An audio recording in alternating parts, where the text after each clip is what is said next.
पख्नुस् तपाईँ टिकटक चलाउँदै हुनुहुन्छ।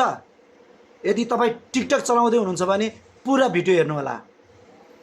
तपाईलाई क्यामेराको कुन एंगलबाट भिडियो सुट गर्ने त्यो तपाईलाई थाहा छैन। क्यामेरालाई एउटा प्रोफेसनल तरिकाले एचडी क्वालिटीमा कसरी भिडियो सुट गर्ने त्यो पनि तपाईलाई थाहा छैन। अनि अहिले चलिआएको अहिले कन्टेन्ट कुन कन्टेन्ट चाहिँ अलि दर्शकले बढी रुचाउँछ अनि कुन कन्टेन्ट बनाउँदा चाहिँ अहिले भाइरल हुन्छ अनि भ्युज बढी आउँछ त्यो पनि तपाईलाई थाहा छैन।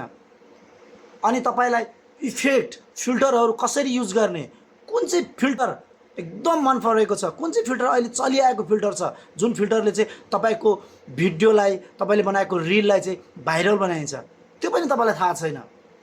अनि कुन समयमा कतिखेर चाहिँ भिडियो पोस्ट गर्ने, टिकटकले कतिखेर तपाईलाई भिडियो पोस्ट गर भन्छ त्यो पनि तपाईलाई थाहा छैन। मलाई पनि थाहा छैन। यति यो जानेको मान्छे तपाईहरुको नजरमा कोही छ भने प्लिज मलाई पनि भनिदिनु होला, कमेन्टमा उहाँको नामहरु मेन्सन गरिदिनु होला।